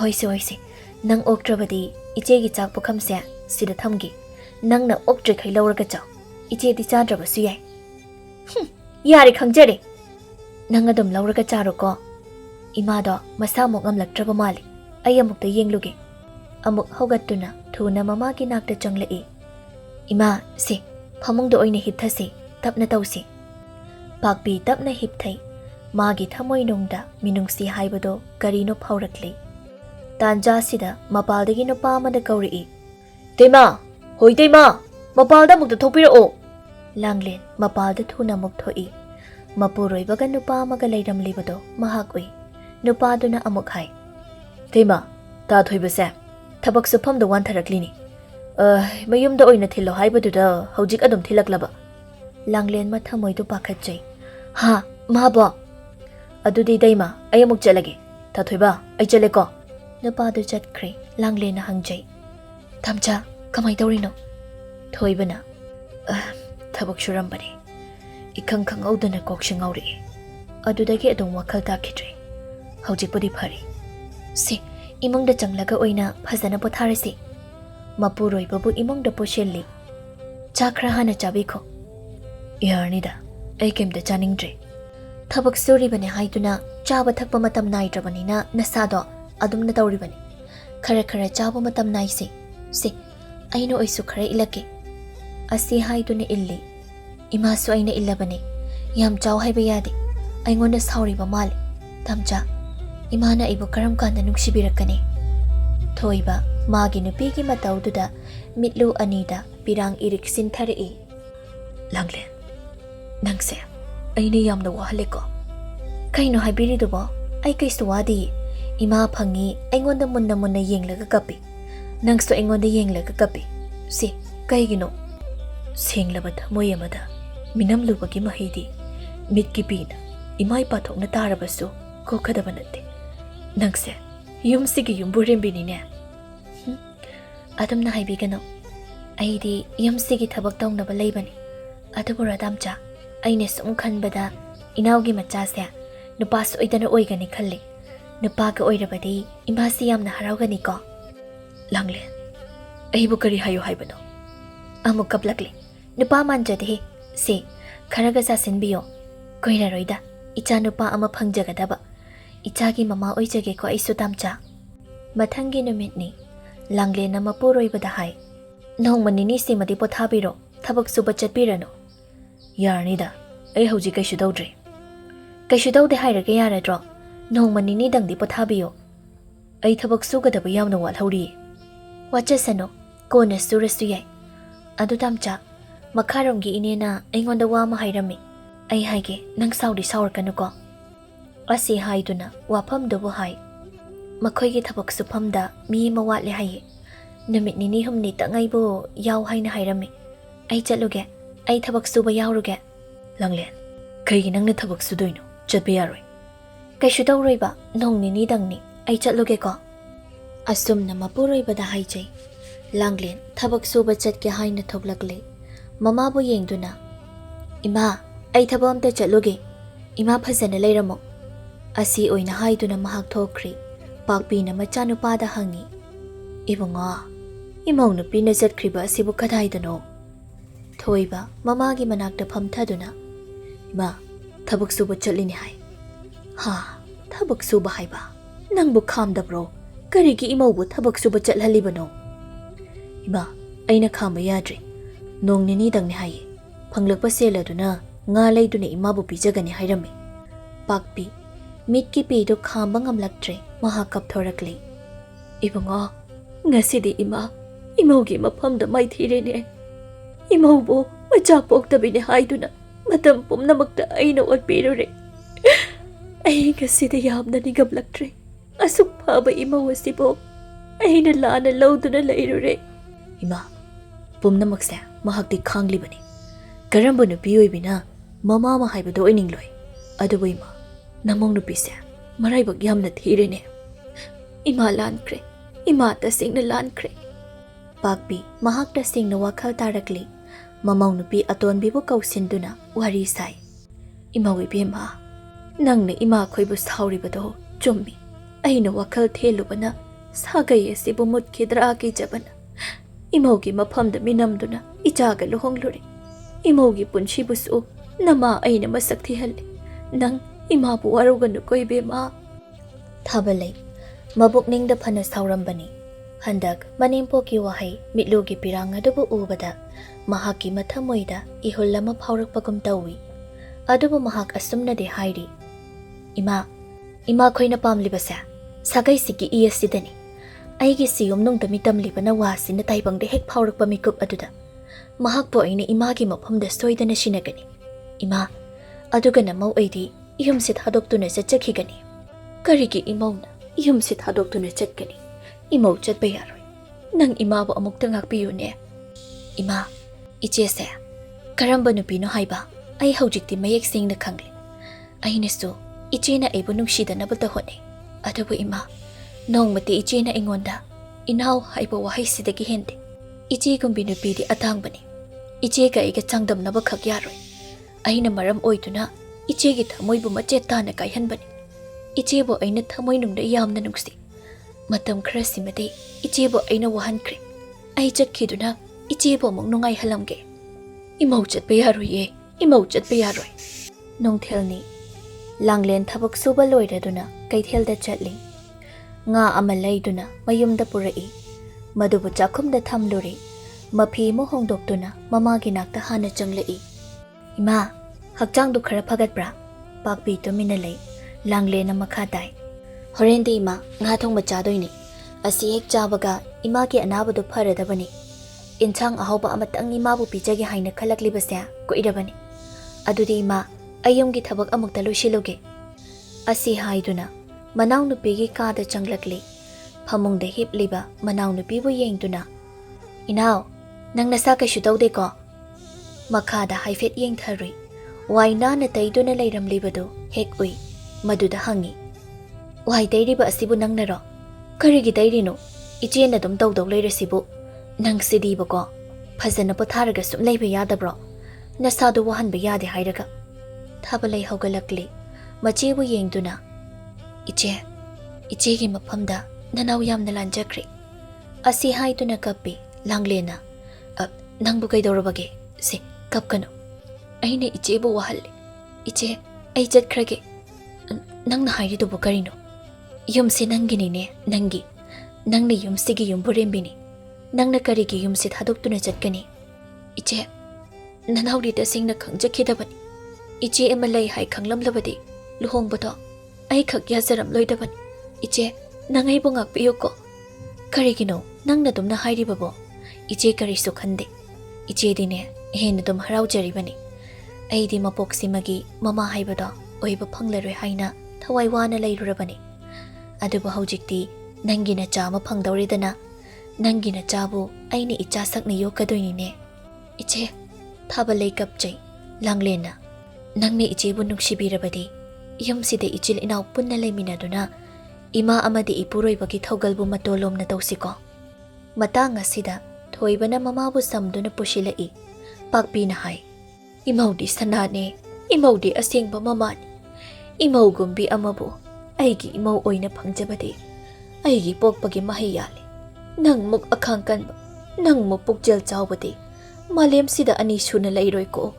ꯅꯪꯗꯤ ꯁꯥꯒꯩꯁꯤꯒꯤ ꯑꯁꯦꯡꯕ ꯃꯧ, ꯌꯨꯝꯁꯤꯒꯤ ꯑꯁꯦꯡꯕ ꯌꯨꯝꯕꯨꯔꯦꯝꯕꯤꯅꯦ." "ꯏꯃꯥ,